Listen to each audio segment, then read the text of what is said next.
Hi friends, voting అయితే దూసుకుపోతున్నారు. ఓటింగ్లో ఒకళ్ళొకళ్ళకి నిన్న నామినేషన్లో చాలామంది ఓపెన్ అయిపోయి వాడు నోరు తెరిచి రీజన్లు కూడా కొంతమంది కరెక్ట్గా పెట్టారు, కొంతమంది సిల్లీ రీజన్లు పెట్టారు. దాన్ని బట్టి కూడా ఆడియన్స్ ఓటింగ్ అనేది మార్చేశారు. ఈసారి అయితే పెద్ద తలకాయ వచ్చి ఎలిమినేషన్ రౌండ్లో కూర్చుంది. మరి దివ్య వెళ్ళిపోయిద్దా అంటే వెళ్ళినా వెళ్ళొచ్చు, ఉండినా ఉండొచ్చు. ఎందుకంటే ఇంతకుముందు కూడా గౌతమ్ ఎలిమినేషన్ రౌండ్ దాకా వచ్చి కూడా మణికంఠ వెళ్ళిపోయినాక వెళ్ళకుండా నుండి రన్నరప్ అయ్యాడు. ఆ ఛాన్స్ వస్తుంది. అలాగే ఇప్పుడు కూడా మరి దివ్య వెళ్ళొద్దా అంటే దివ్య కంటే పెత్తలక రెడీగా ఉంది వెళ్ళటానికి. దివ్య నుండి వెళ్తానని అతను రెడీగా వస్తున్నాడు ముందుకి. ఇన్ని రోజులు అయితే ఏం ఆడకుండానే ఊరికే తను ఫేస్ చూసే కామెడీ జనం అనుకొని ఇప్పుడు దాకా ఉంచారు. అందరూ అనుకుంటున్నారు ఎంత ఎలివేషిస్తున్నారు ఆడియన్స్ కూడా. మరి ఏం ఆడుతున్నారు, ఏమి ఎంటర్టైన్మెంట్ చేస్తున్నాడు, ఎందుకుంటున్నాడు, ఓటింగ్ ఎలా పడుతుంది, గేమ్ కూడా పెద్ద ఇచ్చిపడేసింది ఏం లేదు కదా అని మనం అనుకున్నాం. ఆడియన్స్ కూడా అట్లా పొగుడుతుంటే కూడా ఇందిరాబాబు ఇది అనుకున్నాం. ఇప్పుడు ఆయనే వచ్చి సర్లే మీరు పొగిడింది జాలే, నేను ఈసారి వెళ్తాను బయటకు అన్నట్టు కిందకు వచ్చి కూర్చుని. ఎందుకంటే అందరూ వచ్చేసారు నామినేషన్లోకి. అందరూ వచ్చారు కాబట్టి ఎవరి సత్తా ఎంతవరకు ఉంది, ఫ్యాన్ ఫాలోయింగ్ ఎంతవరకు ఉంది, ఎవరు ఆడియన్స్ హృదయాల్లో పెట్టినారు అనేది కూడా అందరూ వచ్చారు కాబట్టి ఒకళ్ళొకళ్ళ సత్తా ఏంటనేది ఇప్పుడు తేలిపోతుంది. దానికి సంబంధించి ఇక్కడ తనుజ ఉంది, కళ్యాణ్ ఉన్నాడు, ఇమ్మానుల్ ఉన్నాడు, భరణి ఉన్నాడు, అందరూ ఉన్నారు. ఒకళ్ళొకళ్ళు ఓటింగ్ షేర్ అవ్వడానికి అవకాశాలే లేవు. ఇంతకుముందు ఇమ్మానుల్ నుండి సంజన లేకపోతే సంజన ఓటు ఇమ్మానుల్ షేర్ అయింది. సంజన ఉండి ఇమ్మానుల్ లేకపోతే ఇమ్మానుల్ ఓటు సంజన షేర్ అయింది. ఇప్పుడు కళ్యాణ్ నుండి తనుజ లేకపోతే తనుజ ఓటు కళ్యాణ్ షేర్ అయింది. అట్లా షేరింగ్ అయింది. ఇప్పుడు అట్లా షేరింగ్ అయ్యేది అందరూ ఉన్నారు కాబట్టి ఇప్పుడు ఎవరు ఓటు బ్యాంక్ అనేది ఇప్పుడు క్లియర్ కట్గా మనకు అర్థమైపోతుంది. అందుకని మన సుమన్ శెట్టి గారు వచ్చి నేనే ఈసారి ముందుకెళ్ళేదని లాస్ట్కి వచ్చి కూర్చున్నాడు. ఓకే ఫ్రెండ్స్, మీరేమంటే చిన్న కామెంట్ చేయండి. ఎవరు ఏ పొజిషన్లో ఉన్నారో చూద్దాం. తనూజ వచ్చి ఫస్ట్ పొజిషన్లో ఉంది. ఏ పోలు చూసినా ఎక్కడ చూసినా కూడా తనూజానే ఉంది.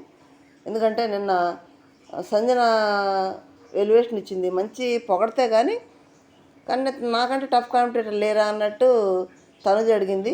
కానీ చెప్పిన రీజన్ బాగానే ఉంది, కరెక్ట్గానే ఇచ్చింది. ఎవరు పొగడతలే ఈ సంజన చేసింది కానీ వెళ్ళవు నేను చేసినాను కూడా అన్నది. అయినా కానీ మళ్ళీ ఇక్కడ తను ఫ్యాన్ బేస్ అనేది ఇక్కడ క్లియర్గా అర్థమైపోతుంది మనకి. ఎందుకు ఎప్పుడు ఓటింగ్లోకి వచ్చినా ఎంతమంది ఉన్నా తనుజనే ఫస్ట్లో ఉంటుంది, ఎవరు అనుకున్నా కాదన్నా. సెకండ్ వచ్చి కళ్యాణ్ ఉన్నాడు. కళ్యాణ్ నిన్న వీరంగం చూడాలి, అసలు ఓపెన్ అప్ అయిపోయాడు. అబ్బా మొత్తం మనసులో బాధ అంతా కక్కేసాడు. డెమాన్ రీతు వాళ్ళిద్దరి మధ్య ఉన్న దాన్ని తన బాధ అంతా బయట పెట్టేశాడు. తను స్టాండ్ తీసుకోవడం బాగుంది. వాళ్ళ అమ్మ చెప్పింది కదా, నువ్వు అరవాలయ్యా, స్టాండ్ తీసుకోవాలి, మంచి కాడ మంచి మాట్లాడాలి, స్టాండ్ తీసుకోవాలి చెప్పింది కదా. మొత్తం బుర్రకు ఎక్కినట్టుంది. మంచి స్టాండ్ తీసుకున్నాడు, బాగా మాట్లాడాడు. పైగా డెమాన్ వెళ్ళి కళ్యాణ్ గొంతు పట్టుకోవటం. ఖచ్చితంగా రేపు నాకు సార్ అయితే మళ్ళీ డెమాన్కి రెడ్ కార్డు చూపించి పంపించేస్తున్నా ఆశ్చర్యపరం అవసరం లేదు. అంత ఆవేశపడ్డాడు డెమాన్ నిన్న కళ్యాణ్ మీద. అయినా కళ్యాణ్ కూడా సెకండ్ పొజిషన్లో ఉన్నాడు. తనుజాకి కళ్యాణ్కి పెద్ద డిఫరెన్స్ ఏమీ లేదు. ఓకే ఫ్రెండ్స్, నెక్స్ట్ థర్డ్ పొజిషన్లో ఇమ్ము ఉన్నాడు. ఇమ్ము నిన్న చెప్పిన రీజను, తనుజ చెప్పిన రీజన్ అయితే ఒకటి ఫాల్సే, డెమాన్ కరెక్ట్ రీజన్ చెప్పాడు. కానీ తనుజాకి చెప్పి మాత్రం రీజన్ పెద్ద వ్యాలిడ్ రీజన్ అనిపించలేదు నాకైతే. మీకేమనిపించింది కామెంట్ చేయండి. ఇప్పుడు ఎవరు ఓటింగ్ ఆడగా ఉంది కాబట్టి ఇమ్మానుల్ కూడా థర్డ్ పొజిషన్లో ఉన్నాడు. మరి ఫస్ట్లో నుంచి ఆడిన ఆటలు కానీ గేములు కానీ ఫైర్ లేదు పెద్ద. ఇమ్మానుల్ ఫస్ట్లో సెకండ్ పొజిషన్లో మర్యాద మనిషి అప్పుడు ఫైర్ చూపించారు చూడండి, ఆ ఫైర్ ఇప్పుడు లేదు. పెద్దగా సేఫ్ గేమ్ లాగా అంటున్నాడు, ఎవరి మీదకి వెళ్ళటం లేదు. మళ్ళీ నిన్న అవినాష్ వచ్చి నీకు ఇమ్యూనిటీ అవసరం లేదు అని కొంచెం చెప్పెళ్ళాడు కదా, మరి ఇమ్యూనిటీ కోసం పాకలాడాడు మొన్నదాకా, అవసరం లేదన్నాడు. ఫైర్ అనేది తగ్గింది. నామినేషన్లో కూడా పెద్దగా ఎంత స్టాండ్ తీసుకుని అరిచింది ఏమి లేదు. ఎందుకు వచ్చిన వాళ్ళు అనుకున్నాడేమో, సైలెంట్ అయ్యాడు. థర్డ్ పొజిషన్లో ఉన్నాడు ఏమో. ఫోర్త్ పొజిషన్ వచ్చి భరణే ఉన్నాడు. భరణే నిన్న స్టాండ్ తీసుకున్న దాన్ని బట్టి ఆడియన్స్ నచ్చి ఉంటుంది. ఎందుకంటే ఇదేందో స్టాండ్ ముందే తీసుకుని ఉంటే బాగుండేది. స్టాండ్ తీసుకోవడం కానీ అందరి విషయంలో అరుస్తావు, నా విషయంలోనే అరుస్తావు, అందరి విషయంలో అరవ నువ్వు, నేను అట్లా తక్కువగా మాట్లాడుతున్నావు అని చాలా అగౌరవంగా మాట్లాడుతున్నావు అన్నట్టు మాట్లాడాడు దివ్యాని. అదేదో ముందే తీసుకుంటే బాగుండేది. ఇప్పుడైతే ముందే స్టాండ్ తీసుకుని మధ్యలో బయటకు వెళ్ళాల్సిన అవసరం ఉండేది కాదు భరణి గారికి. ఆయన ఇప్పుడు సెకండ్ లైఫ్ అన్నట్టు భరణి గారికి. ఇప్పుడు కూడా మారకపోతే ఆడియన్స్ మళ్ళీ ఎత్తేస్తారన్న ఆలోచనతో ముందుకు వచ్చి ఖచ్చితంగా స్టాండ్ తీసుకున్నాడు. ఇద్దరిని నామినేట్ చేశాడు. స్టాండ్ కూడా అరవటం కూడా పాయింట్లు కూడా బాగా పెట్టాడు. మరి ఆడియన్స్ నచ్చిందేమో 4th పొజిషన్లో పెట్టారు భరణి గారిని.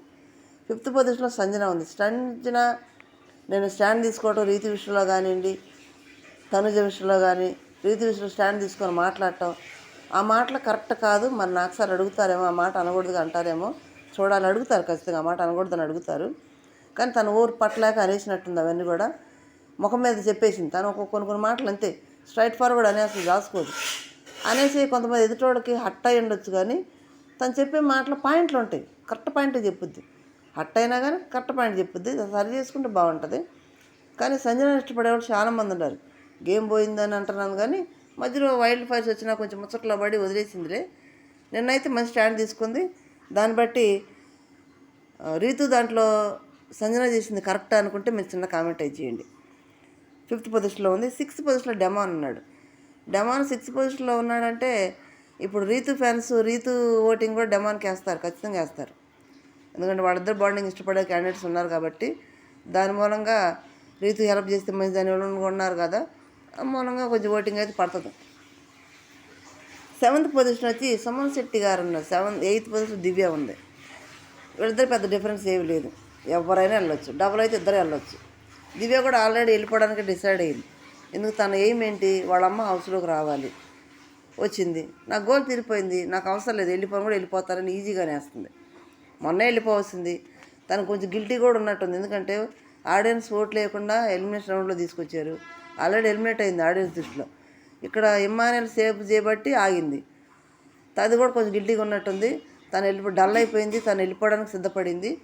ఈసారి ఈజీగా వెళ్ళిపోతుంది. తన గోల్ పూర్తయింది. నో డౌట్ నేను వెళ్ళిపోయిన నాకు ఇష్టమే అన్నట్టు ఉంటుంది. కాబట్టి మరి ఈసారి డబుల్ అయితే మాత్రం ఇద్దరు వెళ్ళిపోతారు, సుమన్ శెట్టి దివ్య. లేదు ఒక్కళ్ళైతే దివ్య ఒక్కతే వెళ్తుంది. మరి మీ ఇష్టమైన కంటెస్టెంట్ ఎవరు, వీళ్ళు కరెక్ట్ పాయింట్లు పెట్టారా, ఇంకా ఓపెన్ అవ్వాలనుకున్న వాళ్ళు ఎవరు ఉన్నారా, చిన్న కామెంట్ చేయండి. మీరు ఎవరు కొట్టేస్తున్నారో కూడా చిన్న కామెంట్ చేయండి. మన నీలిమాలో శాంటెక్లో ఓటింగ్ పోల్ కూడా పెట్టాను. మీ ఇష్టమైన కంటెస్టెంట్ ఎవరు ఓటింగ్ చేయండి. ఎవరు సపోర్ట్ చేస్తున్నారో కూడా చిన్న కామెంట్ చేయండి. లైక్ చేయండి, షేర్ చేసి సబ్స్క్రైబ్ చేయండి. Thank you.